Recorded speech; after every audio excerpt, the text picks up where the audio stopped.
how does one own up freedom? How does one own up freedom? The realization of my limitlessness. This is thoughtless, empowering, and at the same time overwhelming.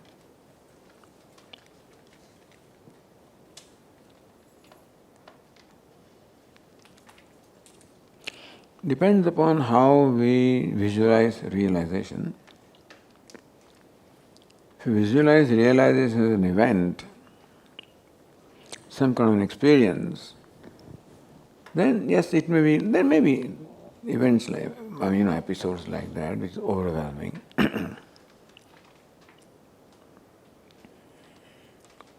But it is good to understand gaining freedom as a process rather than as an event.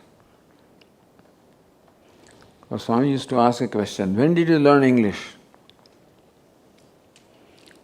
Just as learning English is a process, so also gaining freedom is a process. Not that it happens as an event. Some events may happen, but usually, as we say, the Upanishad, root sad means also visharanam, slowly loosening the bondage. So, the bondage as the mind becomes purer at the same time as my notions, false notions start dropping off, there is more and more discovery of freedom within myself. Because what is binding me is nothing but my own notions. Bondage is not some kind of a phenomenon or not some reality. It is merely conclusions about myself, which is what causes in me a sense of confinement. Bondage means sense of confinement. I'm confined to this body, I'm confined to, my upadhi. And that is the result of the identification. As the identification loosens, it doesn't go away right away. So as I understand it better, gain clarity, and discover more and more stableness in my understanding, the bondage becomes loosened slowly and ultimately comes to an end. So that is what we understand by abidance and freedom. The nididhyasanam is for overcome the habitual error. The habitual identification of the body is called dehatma dehoham, I am the body. So even after gaining knowledge, this habit of identifying the body continues to remain as an obstacle and does not quite enable me to enjoy the fruits of that. When I am alert, but when I am not alert, that habit takes over. So the habit slowly and slowly is overcome. The freedom becomes more and more abiding. And therefore, it is empowering, all right. It may be overwhelming as an experience now, but then basically it's a process of discovering more and more freedom and ultimately leading to the abidance and freedom. Because the identification is the obstacle. And more I identify with Brahman, less becomes the identification of the body. So that's the process by which you keep on owning up the freedom and getting more and more empowered. This is how Vedanta would explain this phenomenon. It's not so much as an experience, not that there is anything against experience, it can as well be coming, in the process. But mainly it is abiding in my knowledge, which is a process. Because what is obstacle to that is my dehat buddhi identification of the body. And as I identify more and more with myself, that identification becomes loosened, and that's how you become more and more owner of your own freedom. So owning up is a process, not an event. Although events can come in this process, experiences can happen, etc. But in general, it's a process, and therefore you keep on discovering it, owning it, and empowerment comes as a result of that.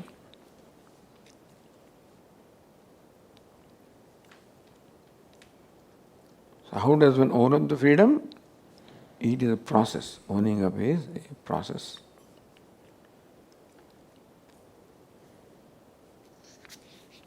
Any clarification, further question?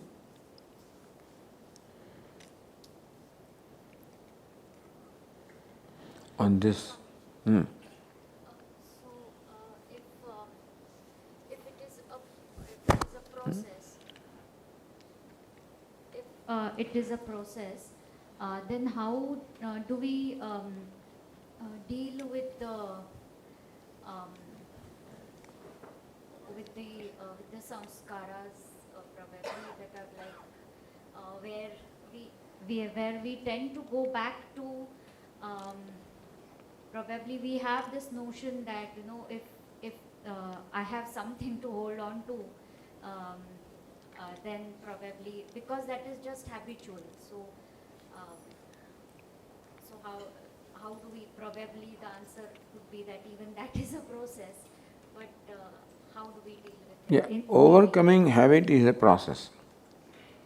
No habit goes away immediately, depending upon how strong that habit is.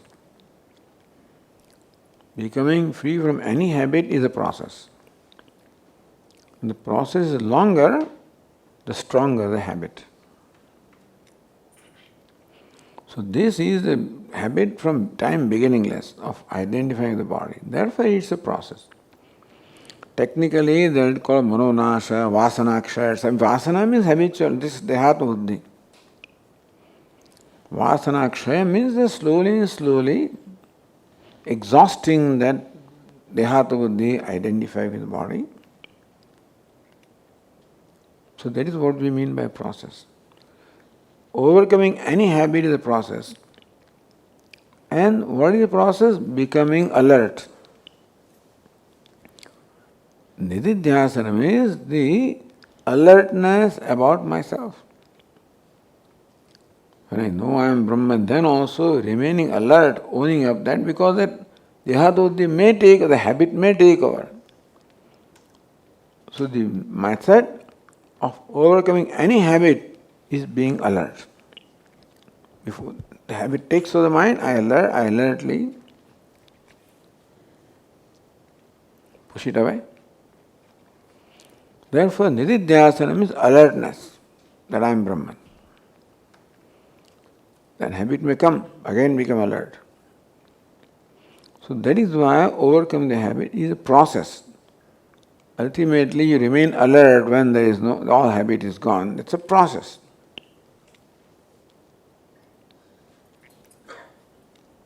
So overcoming any habit always is a process. Even sitting straight, if there is a habit of sitting in some way, you go back, become straight. So that is how any correction of any habit, because when you are not alert, that habit takes over you and then you become alert. And slowly takes over, you become alert. That is how any habit, overcoming any habit is a process. What process? Process of remaining aware. When you are aware, then you become straight.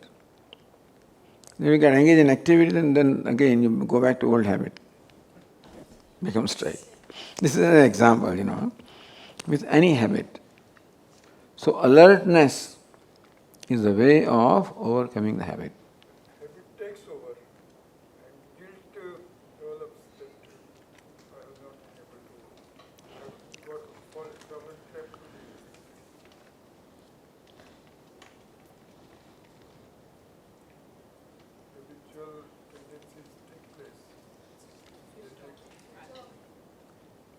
guilt then inside. ये mask काढ़ीने बोला तो संभळाय बघा. Yes. So the question is that habit takes over. That is called habit, which takes over. And the answer to that is, remind yourself, suppose this is Brahmat Buddhi, then remind yourself, I am Brahman. But suppose, as I said, I have a habit of talking in a certain way, acting in a certain way, behaving in a certain way, which I want to change. The only way to do is remaining alert about what I want to do now. So, talk slowly, Swamiji. Talk deliberately. Don't talk like, like a bullet, so words coming out like that. So that's a habit. If you listen to the talks maybe 25 years ago, it would go like that, It is the only. So now you can see me here slowly. Our Swami, you can take a nap also in between his sentences, sometimes. Even habit takes over, then feeling of guilt develops that. Please not. Habit is not created by us, therefore we need not feel guilty. Guilt should be when we do something deliberately. Guilt is justified when I deliberately do something wrong. Then guilt is justified. Habit is not a deliberate thing. I think his point is if the outcome is not achieved, if the outcome is not achieved, then we may feel that guilt that I had that that ideal and I didn't pass that. So that way.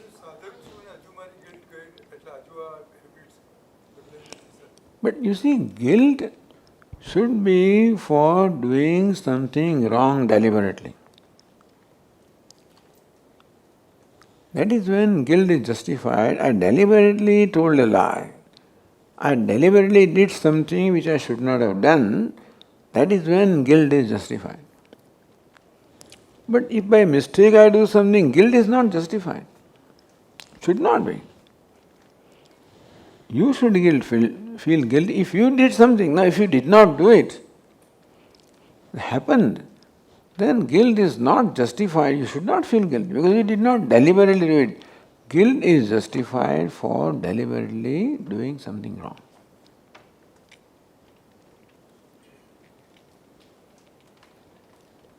But frustration can creep in. Not guilt, but frustration. Frustration can be there. It's different from guilt. For example, I become angry occasionally, and then I feel guilty that still my anger can go like that. You may feel, but feeling guilty, number one, doesn't do anything, doesn't help in any way, and nobody gets angry deliberately. So, our approach would be not to feel guilty about something that I did not deliberately do, and reminding myself that I need to be alert. But you are right, people do feel guilty when something happens which is contrary to their value. But ideally, guilt should come when I deliberately do something wrong, in my opinion. As sadhak, when I take myself as a sadhak, and I have an ideal given by the Shastra and teaching, and I don't come up to that. The expectation. Expectation from myself. I am not able to come up to that. So why should you feel guilty? Guilt is justified when I deliberately do something wrong. So when I do not, then guilt is not justified. We have to learn something. from what's the reason why I could not accomplish what I had expected of myself, where I need to do more or where I need to do, or maybe my expectation was justified or not. Sometimes we might place upon ourselves an unfair expectation. I should walk marathon or something like that, So then that is not guilt. They should not feel guilt. I should learn from that. Well, okay, I should recognize my limitations and accordingly set goals for myself. I should not set unreasonable goals for myself. Then feel frustrated and If the goal is reasonable and still it was not accomplished, then you have to ask yourself, what is the reason? Was it my lack of commitment, lack of effort, or my limitation? We cannot blame ourselves on limitation, really. Limitation is not created by us. Yes, we have a commitment to overcome limitation, but I cannot, punish myself because I am limited. I can't run. Well, all right, do what is needed. But just because you cannot run is not a fault of yours. You did not deliberately do that. You find that the body needs to be perhaps toned up and, do what is required. So feeling guilty is self-punishment. There is no need to keep on feeling guilty. Guilt is justified when you deliberately do something that is against your value. Otherwise, we keep on feeling guilty because I set a goal for myself, which is unreasonable maybe. And therefore, we have to learn. When I find that I did not succeed, learn. Whether my expectation was reasonable, then effort was not adequate. Should I change my effort? Should I change expectation? Learn and proceed. These goals are given by Bhagavad Gita itself. No? Amanitvam, etc. Adveshta sarvabhutanam, kama krodha. The goals are given, but the timeline is not given. That overnight you must make Adveshta sarvabhutanam, that's not given. That is the goal, that's true. And feeling guilty, as I said, is only harming myself. Feeling guilty, I become discouraged and that I lose even the motivation. It is draining my energy. Therefore, you have to motivate yourself by recognizing what should I do to improve my performance. If you do not succeed in an examination, or in your business goal or wherever, feeling guilty is not justified. You won't learn anything. What should I have done or what can I do next time? Learn from that experience and proceed. That's the way it should be done. Yes, amanitvam, adambitvam, yes, that is my goal. But at the same time, I cannot put a timeline on myself that in 1 month I should become Amani. This manitvam is time beginningless, It's the same body identification, all manitvam, dambitvam, is all of this. You see, when you practice the value, by the way, one insight I want to give you, this business of dehata buddhi, when we practice these values like non-violence, truthfulness, humility, that is the process of overcoming dehata buddhi, understand? So, more and more I imbibe the values, more and more that distance is created with the body. So, let us not feel guilty about dehata buddhi. Let us be committed to this. Even the value, each value requires me to become a little free from dehata buddhi. When you think about it, you'll find out. Manitva means, arrogance. It's a strong identification with my upadhi, with my accomplishments. Amanitva, humility. That humility can come when I loosen that identification with buddhi or my accomplishment, That means loosening the identification, the body, mind complex. So, All these values, Antahkarana Shuddhi means what? Antahkarana Shuddhi means becoming free from, largely free from identifying the body. Don't think that Shuddha Anta, the body, same identity doesn't remain. Antahkarana Shuddhi also is the process of progressively becoming free from that identification. It's not a separate process. And then whatever little left over is for Nididhyasana, but that process is going on. In fact, unless I am largely free from the identification, I can't even get knowledge.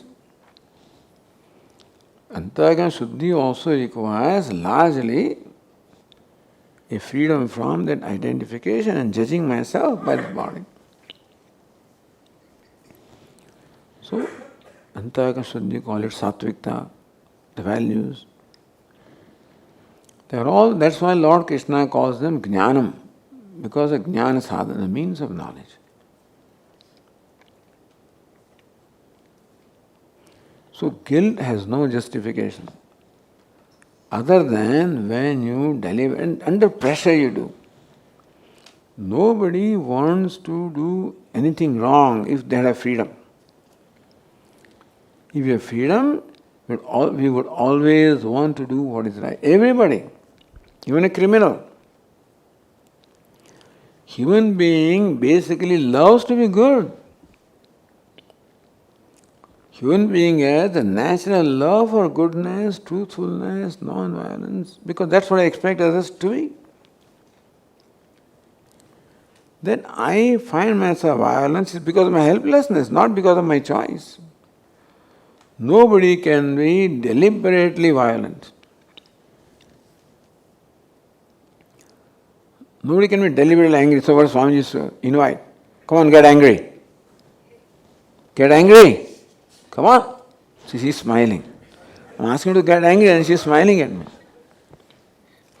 Why? Because nobody can deliberately get angry. Anger and deliberateness does not go together. Meaning that all these dishonest, whatever it is we are condemning, that is habitual error. Nobody deliberately wants to be dishonest.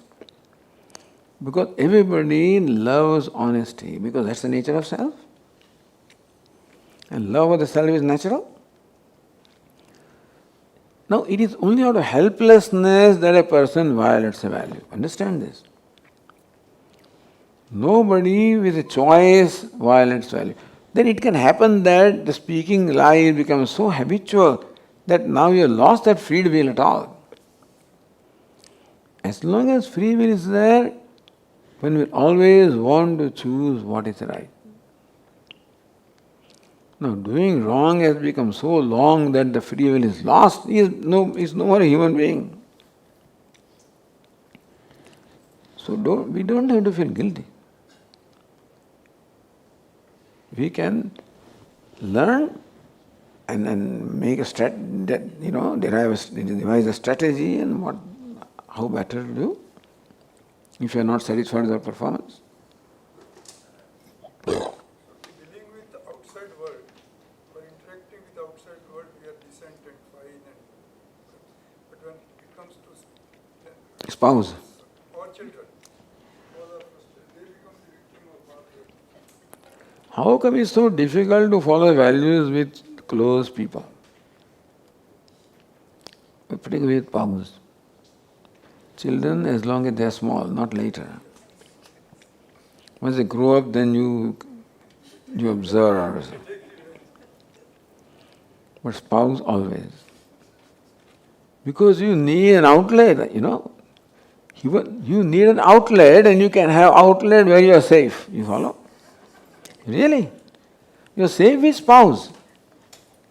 Because you know that she is with you anyway, regardless of how you behave. Is not so? I'm sure.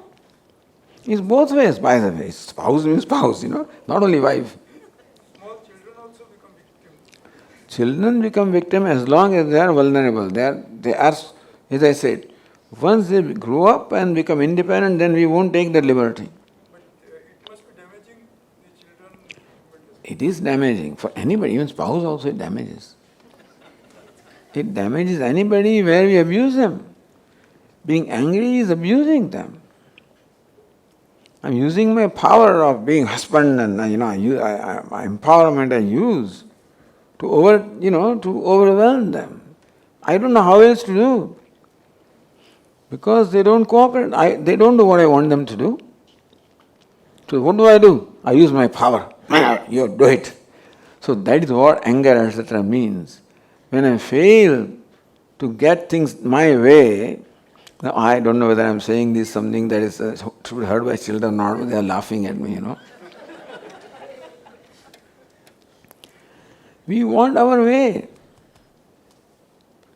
And where we have our way, only when people who listen, outside world don't listen to me. So we are all calm and quiet and everything is, all values are there.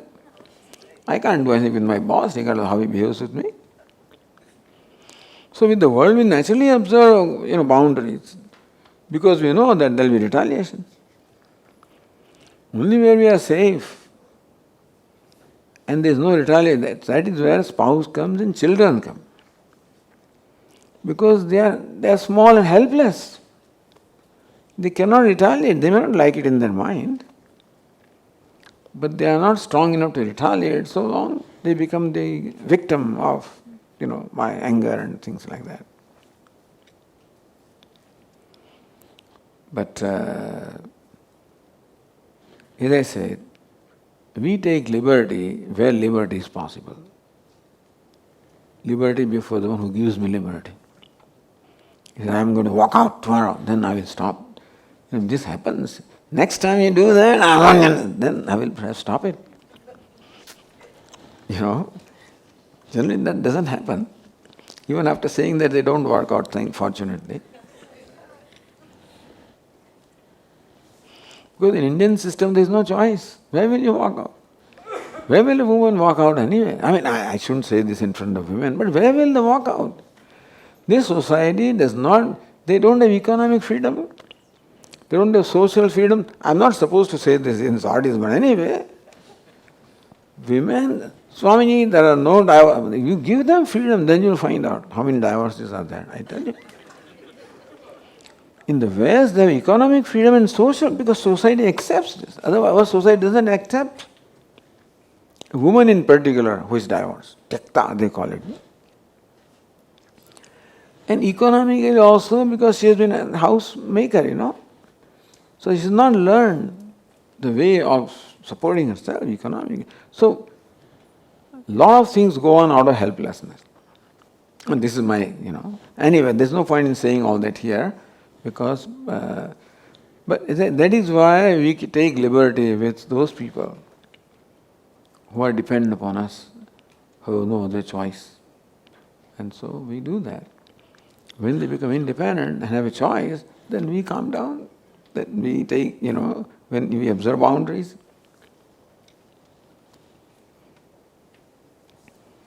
I do not know how proper it is for me to say this here, but anyway, since this question came.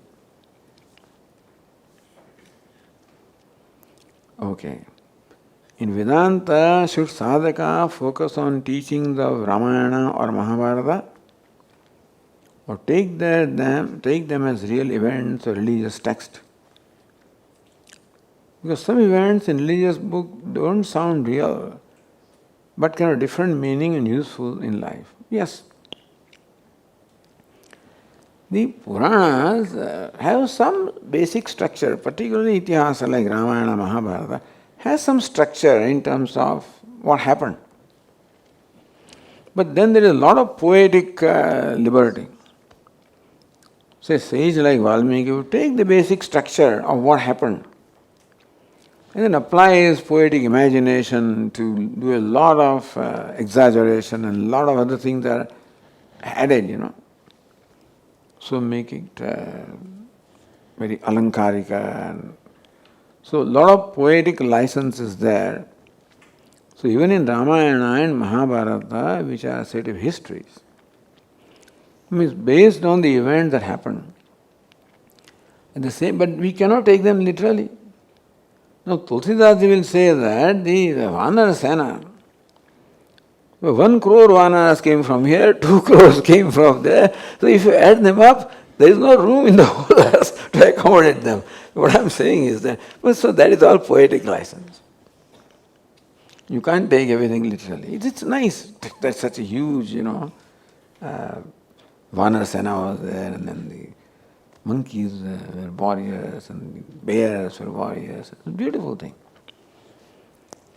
But to what extent we can take them literally, etc., I do not know. And I never bothered myself. I enjoyed it. I won't worry about this business of. I enjoy it. I never ask question why Hiranyakashipu. He was there. I enjoyed it.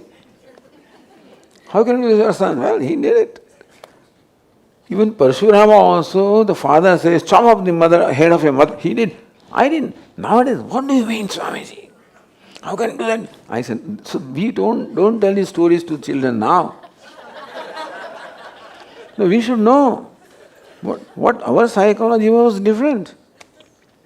We enjoyed all these stories. Now today he will ask, how can you, Swamiji, so somebody is Rama killed Maricha. Should not be compassionate. No, that is, I never occurred to me. Should not be compassionate to Maricha. So these questions didn't occur to me, so we enjoyed them as they were.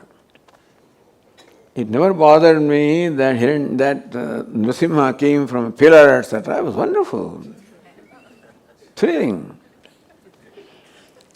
I would go as a child to watch this movie, Bharat Milap, etc. I was only enjoying the arrows being sent and things, that's all. Other things, they met each other, and Bharat Milap was not important to me. When I read Mahabharata, the only thing I read with interest is all the battle scene. And that to my hero was such and such. Then when I see him winning and I enjoyed that. Now that is a portion I skip now. But that is what I was reading that time. So there is a time when all these things are exciting. And that they excite you, inspire you. No, I didn't ask questions. Oh, Ravana had 10 heads, how can you have 10 heads? 20 hands? How can you have 10 heads? I don't know. Because I didn't ask that question. So I cannot reply many questions because I didn't ask them.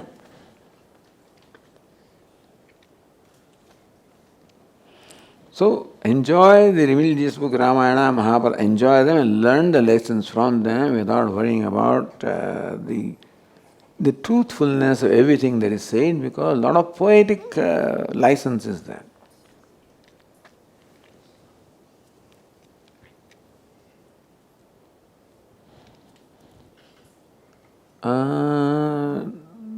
What is desk karma?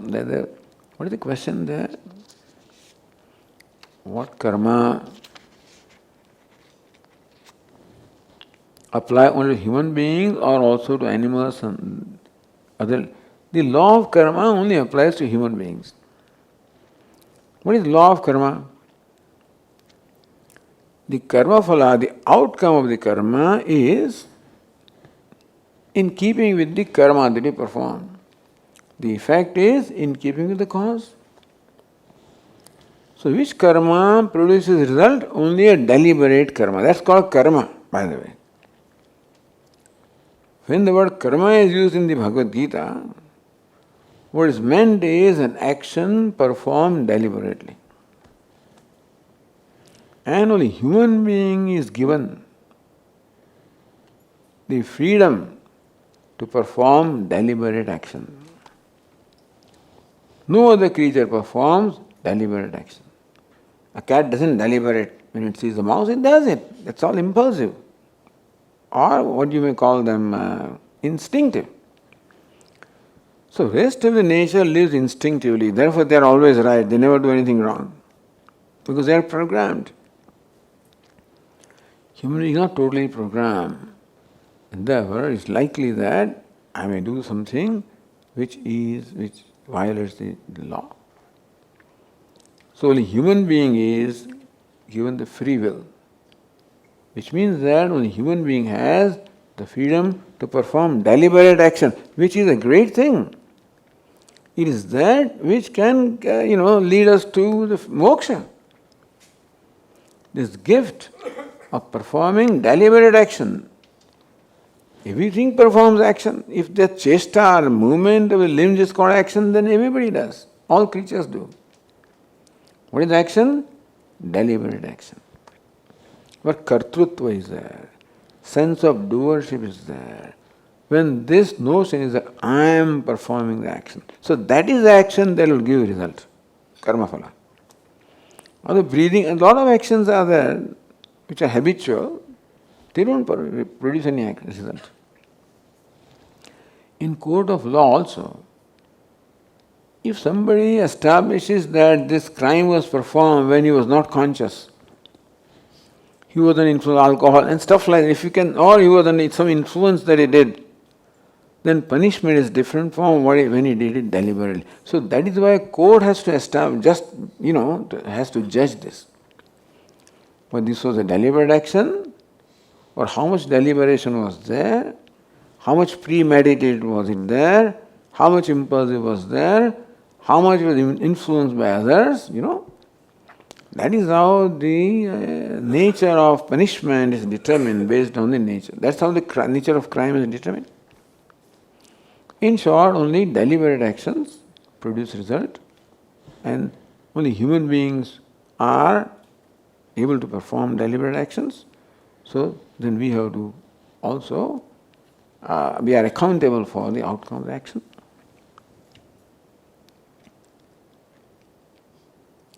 If everyone is considered as Ishvara, how does it apply to a person who commits crime?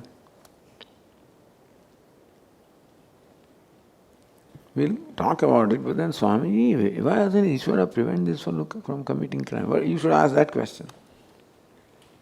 Ishvara is yourself, how can it does not stop this person?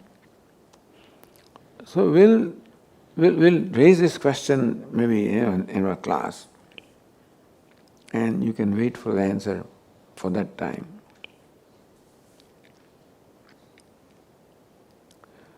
How to accept failure and success with equality?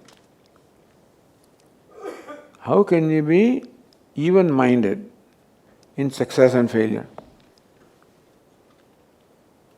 Success is success, failure is failure. How can they be the same? How can you maintain evenness of the mind in success and failure? Can you? Success and failure are opposed to each other, like two sides of a coin.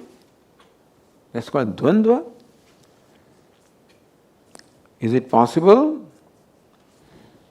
to have the same feeling when you succeed and same feeling when you fail? Is it possible?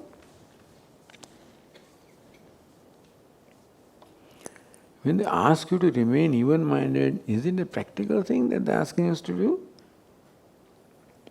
Either you are totally insensitive, success, then that's a different thing.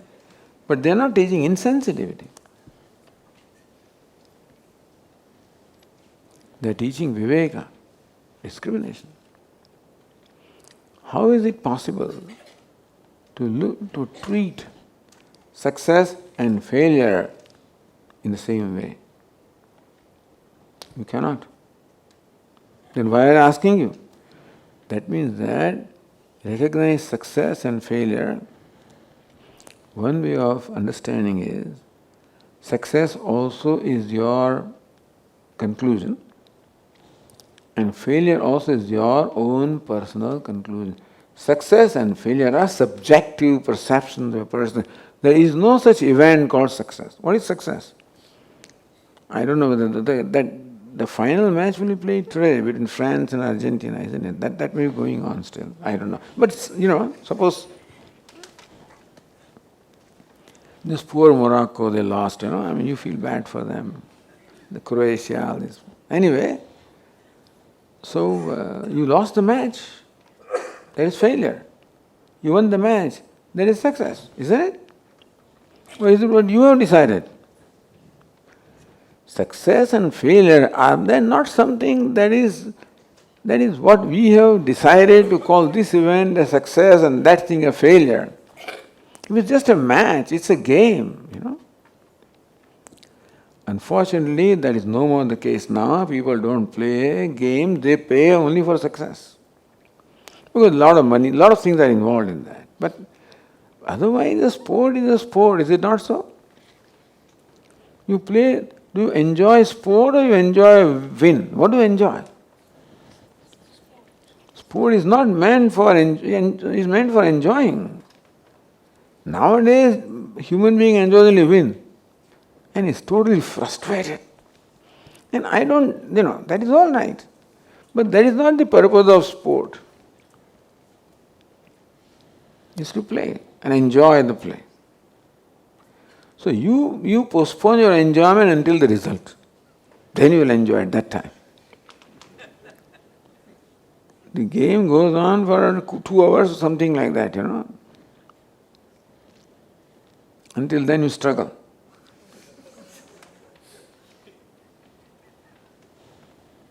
But ideally, it is meant to enjoy. Not only spectators, even those who are playing also, otherwise. But now the equations are different. So success and failure is a subjective viewpoint. It is an outcome. And we have branded an outcome, we have our own standard. Oh, given outcome is called success, given outcome is called failure. Suppose you don't brand it that way, then what? It's an outcome. So success and failure is something that we have superimposed upon the outcome. All right, Swamiji, that everybody will do. Let us do it. This is success and failure. Even that is also not our problem. Failure is not our problem, understand this. You know what's the problem? I am a failure, that's the problem. Failure is not a problem. If I am objective, it's a failure. I am a failure. That is the problem is always centered on I. Success also doesn't make me happy. I am successful, makes me happy. Not success. Otherwise every day we'll enjoy. Watching all these games, success we enjoy. Is there France? What do I care? If India wins, then I have something, Success and failure, anything get connected to I. So what we do, this is a miracle that we do. Not miracle, but this is the impossible thing we do. You know what we do? We connect it with I. Something happens out there. And I say, I am successful, and then I feel I am a failure. No, this is where we have freedom. You don't have freedom in determining outcome. And you can brand it success and failure also. But your freedom in not branding yourself. You follow? Then that is all right. Success and failure is not a problem. I am successful and I am failure is a problem. And that is where we have freedom. See, I can't decide whether the outcome will be success or failure. But I have freedom to decide whether I want to brand myself or not. It's success. All right, good. Failure. Okay? So failure doesn't make me unhappy. I am a failure. That's what Lord Krishna says. Ma phala will come anyway. You don't have right. What do you mean by you don't have right over it? This is your result. I perform the action. I am accountable for outcome. Where is my freedom? My freedom is not to brand myself. That much freedom I have. That's all. That will solve all the problem. You follow? Problem is solved when I do not brand myself.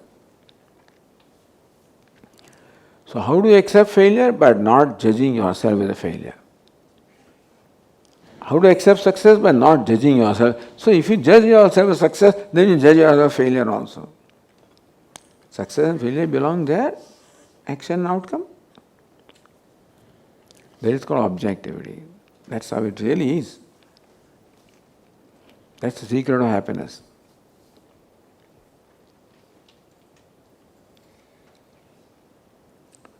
You told me we must apply the lessons from this class in daily life. Should I read this? My mom is very ignorant and hurts my spouse very much by talking and behaving in an insensitive manner. I can't scold my mother because her actions are not intentional. Yet my spouse is hurt all the time. How to handle the situation? How to apply this knowledge in the situation? What happens is you who are listening, how can your spouse apply the lesson that you have learnt? Isn't it?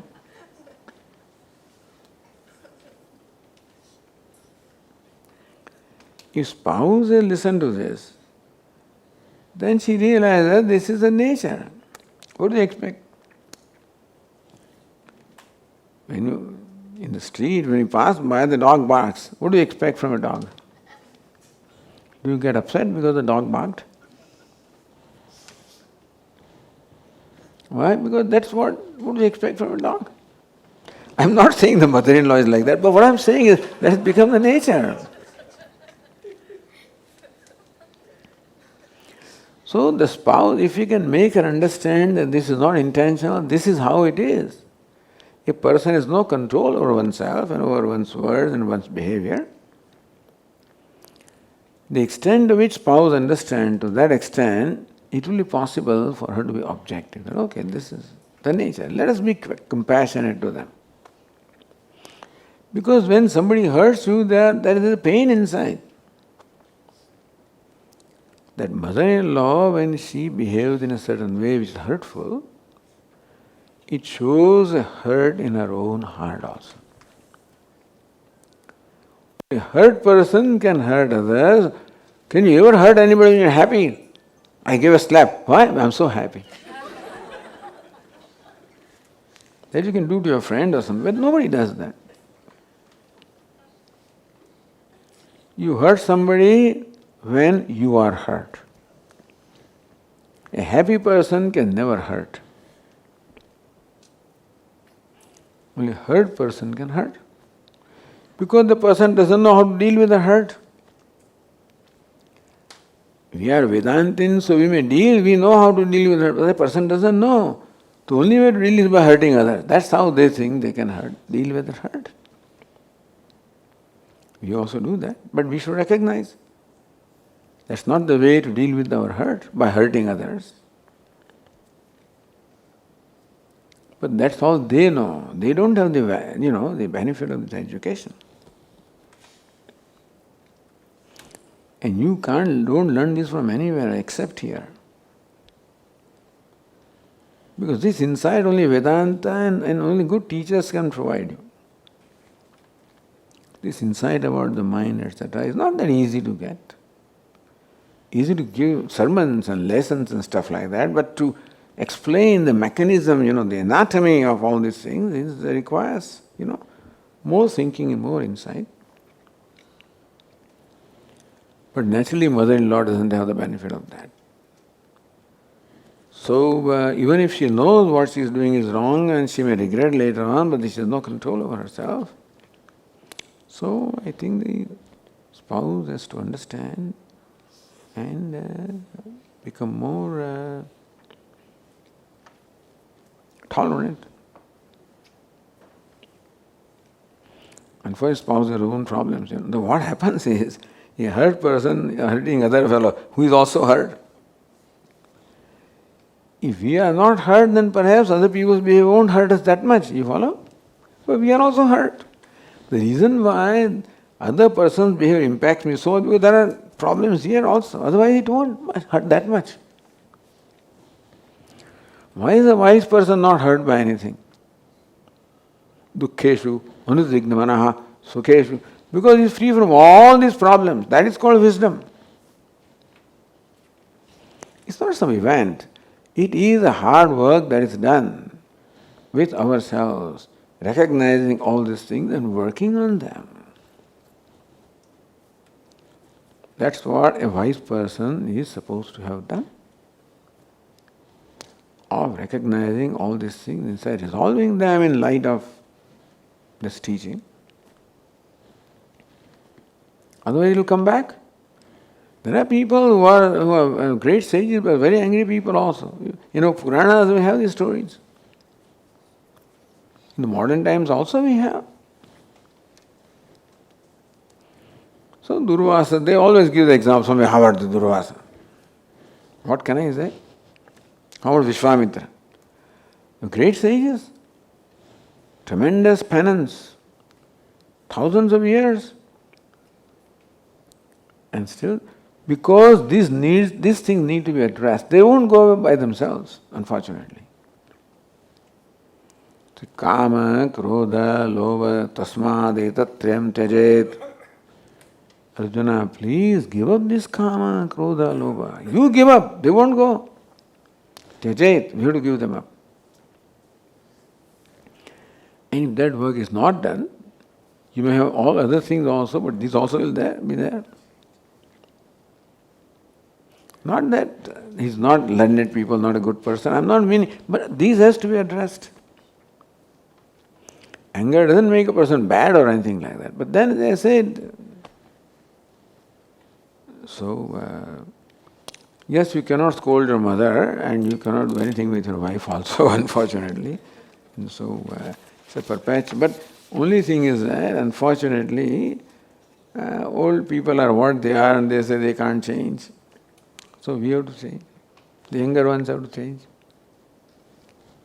How has Swamiji and Swamiji been able to, how hard work been able to overcome the anger? I like to hear this. Did you hear? You speak in the microphone. This one.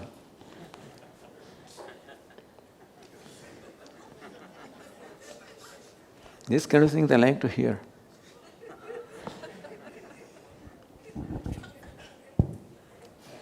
Hari Om Swamiji.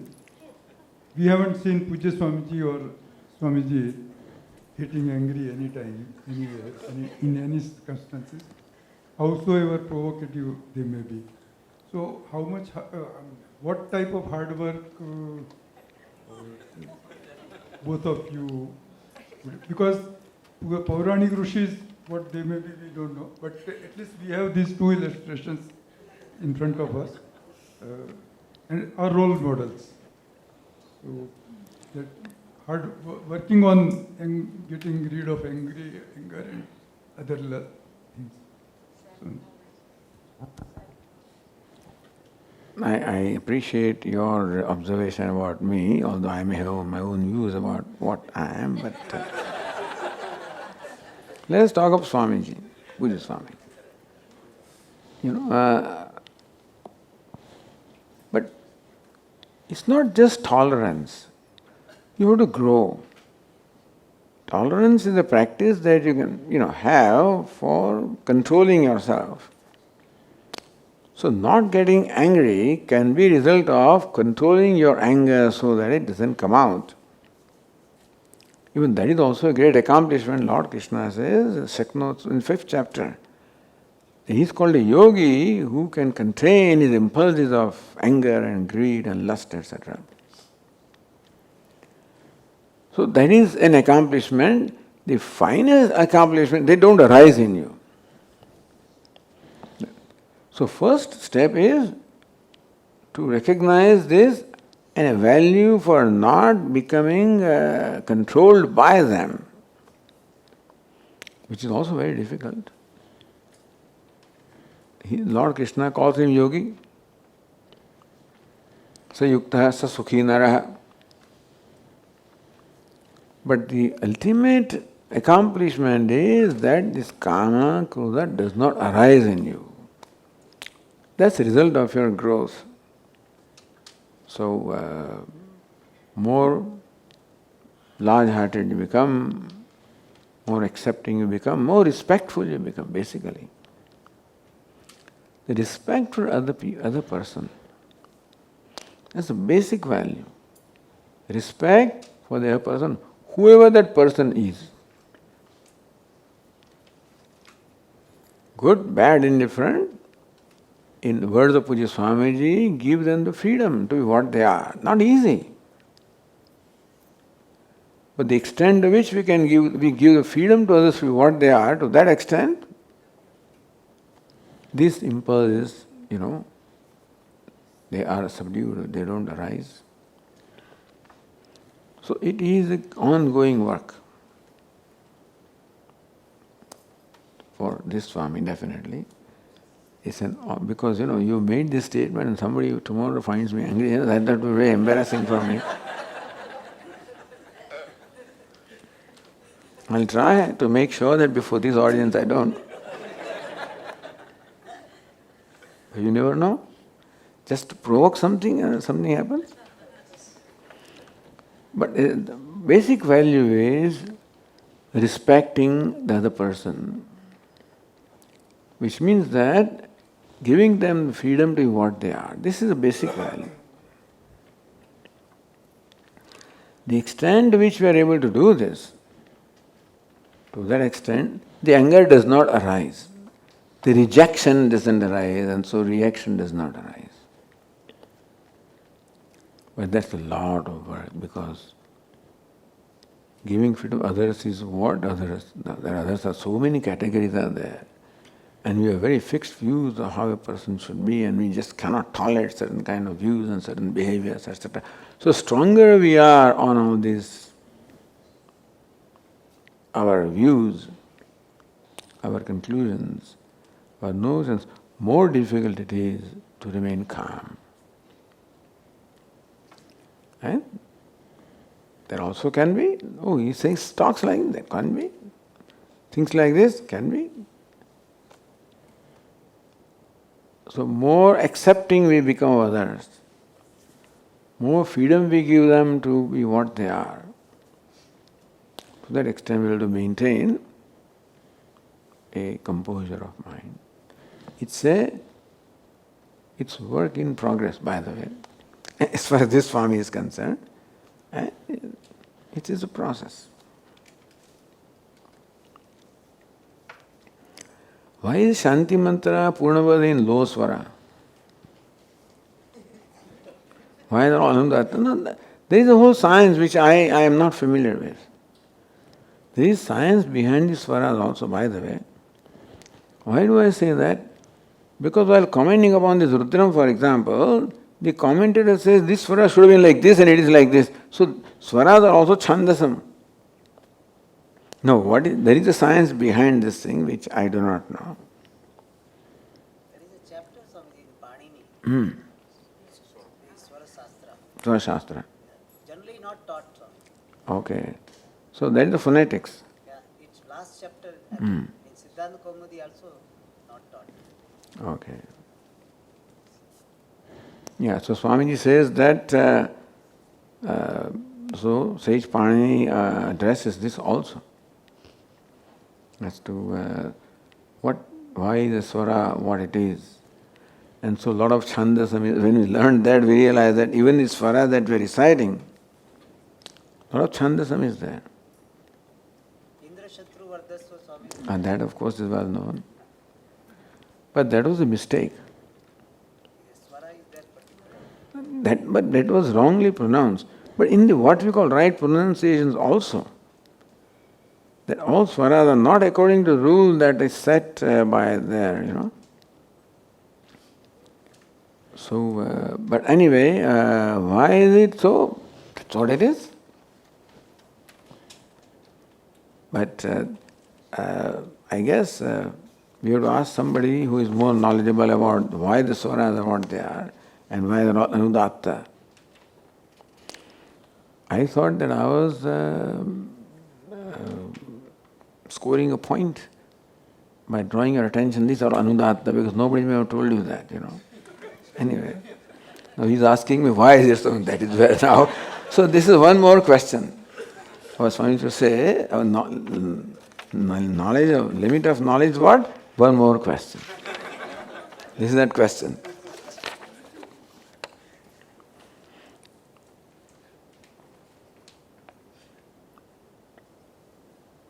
Many parts of the Veda contain instruction on what to do and what not to do, Why do you have to memorize and chant these instructions? You are memorizing Veda, not instructions. The value is for memorizing Veda because it is a sacred scripture. It's not just memorizing, reciting also is valuable. Reciting is valuable. And reciting calls for memorizing. So why? Because recital of the sacred scriptures also creates punya and also affects our personality. Because before a word is pronounced, Swami will explain the phonetics, how the Vayu starts from the navel region, passes through all 8 different sthanas before it comes out from the mouth. So when we utter these words, the whole of the speech organ consists, having 8 sthanas is affected. So that's why they say Ram, Ram, Ram, Ram, Ram. It will affect you that way. So anger, anger, anger, anger. So if you speak like, these kind of words that also have effect on your mind, effect on the whole personality. So you find many Brahmanas who are reciting Vedas for years together, you can see that on their face, on their personality. Because these recitals, and Vedic recitals are particularly so effective. But recital is important. That's Vedas are to be recited. Not just mentally done, you have to recite. Reciting has this advantage or the benefit of affecting your whole personality. Because it is a physical action of passing through various sthanas, various points, and thus creating a positive effect. And that's why Ram, Ram, Ram, Ram, Ram, Ram, Valmiki became a sage. Because that utterance, why do they ask you to chant certain things and certain words, names? That is because that has an effect on our personality. And then on our mind also through that. Why in some sects women are not allowed to chant Vedas? Well, somebody said actually some years ago, I think it was Rajini, that yoga is not meant for women. And then B.K. Iyengar countered it, no, it's meant for everybody. So this was going on. So apparently, to give them benefit of doubt, by the way, to those who say that people should not do this, it is that recital has an effect on our personality. So depending on what kind of personality you have, a recital of given thing will have a given effect on you. And maybe what they mean is that if these are recited by women, then they may have certain effects which may not be very desirable. To give them benefit of doubt, this may be the reason why, but I do not know. And I wouldn't necessarily subscribe to that view, but to give some justification to that view, this is what I can say. Slowly all these things, all of these rules are slowly, being loosened and broken and removed. But still, more orthodox people there are, they won't have women chant this. In fact, they won't have women listen to Upanishads or Vedanta also. They only talk about dharma. So it all depends upon our belief system. But at least our gurus have slowly, they have broken all these boundaries. Otherwise, to go into public and talk of Upanishads is unbelievable. It was only confined to a certain audience. So when Bada Swamiji started, there was a lot of opposition from those Shankaracharya, other people, a lot of opposition. A lot of threats were also there. Actually, he just didn't care, And he went on with his work until a point when it just became accepted. When those people also then endorsed what he was doing. Our chanting teachers are Swamini Ammas only. We don't have that because even if we don't, they are chanting anyway. Why are you talking about Gayatri Mantra? But the Upanishads we are reciting. Where is the Gayatri Mantra? We are in our classes, we are reciting Upanishad mantras also. So they are no less sacred than Gayatri or something like that. People have why should no Gayatri? But when you are learning Upanishads, you are learning Vedas anyway. Gayatri also is a is a mantra of Vedas.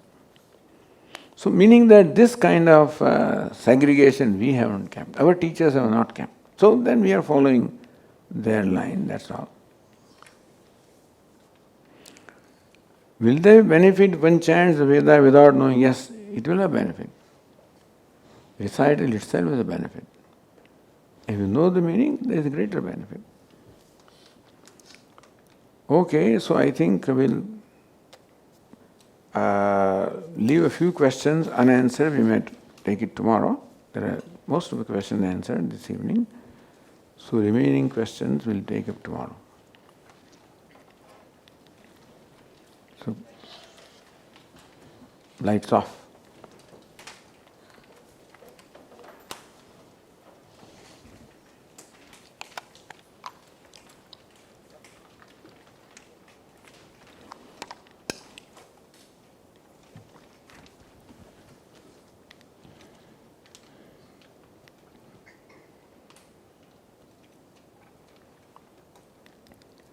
Narayana Hari Narayana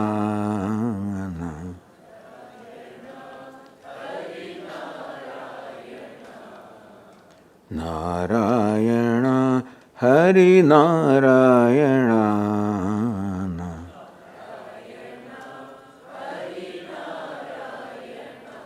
Nanda Govinda Ananda Narayana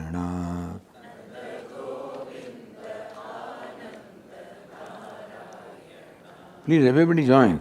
Nanda Govinda Ananda Narayana. Nanda Govinda Ananda Narayana. Narayana Hari Narayana. Narayana Hari Narayana. Nanda Govinda Ananda Narayana.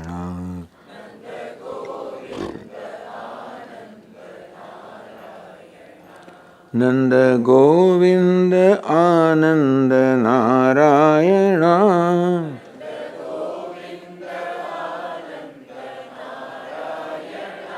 Nanda Govinda Ananda Narayana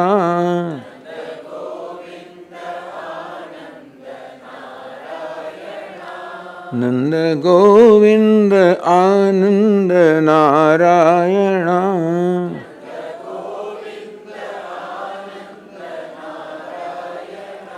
Nanda Govinda Ananda Narayana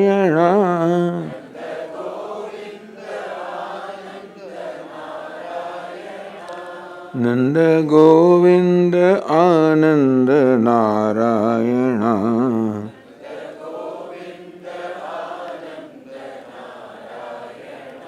Nanda Govinda Ananda Narayana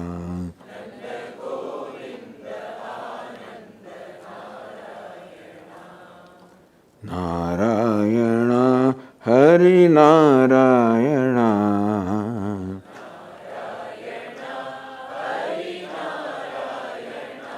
Nanda Govinda Ananda Narayana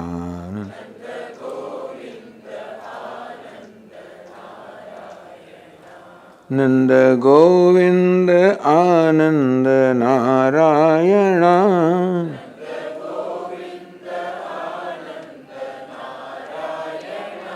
Nanda Govinda Ananda Narayana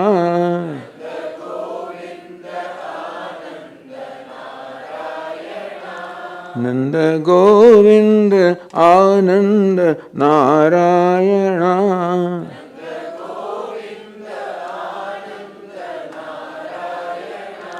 Nanda Govinda Ananda Narayana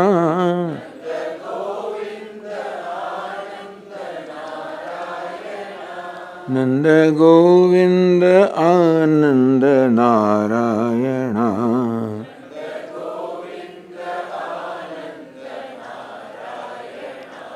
Nanda Govinda Ananda Narayana.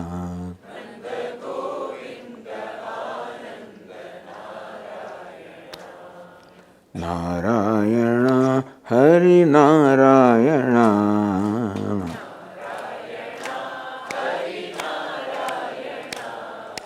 Narayana Hari Narayana.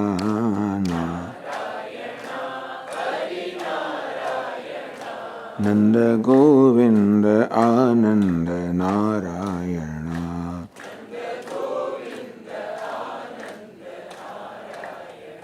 Nanda Govinda Ananda Narayana.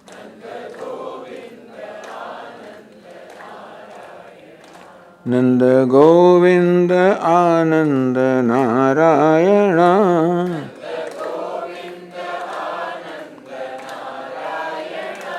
Nanda Govinda Ananda Narayana.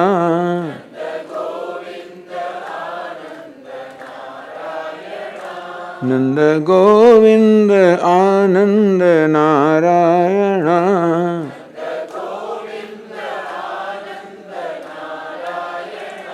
Nanda Govinda Ananda Narayana.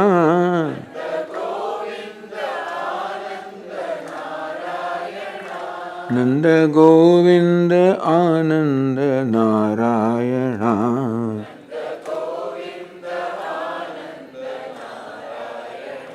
Nanda Govinda Ananda Narayana.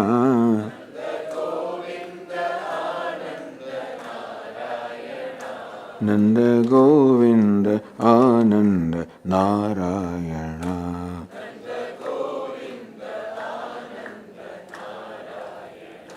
Nanda Govinda Ananda Narayana.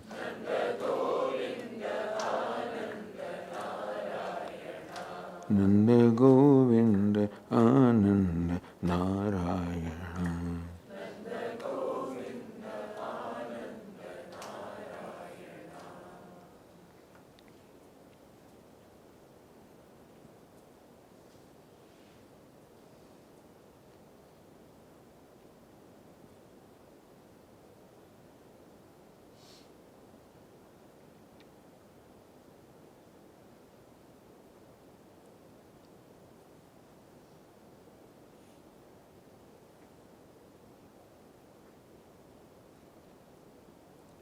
Om Sarve Bhavantu Sukhinah. Sarve Santu Niramayah. Sarve Bhadrani Pashyantu. Ma Kaschid Dukkha Bhag Bhavet. Asato Ma Sadgamaya. Tamaso Ma Jyotirgamaya. Mrityorma Amritangamaya. Om Purnamadah Purnamidam Purnat Purnamudachyate Purnasya Purnamadaya Purnamevavashishyate. Om Shanti Shanti Shanti. Hari Om. Shri Gurubhyo Namaha. Hari Om.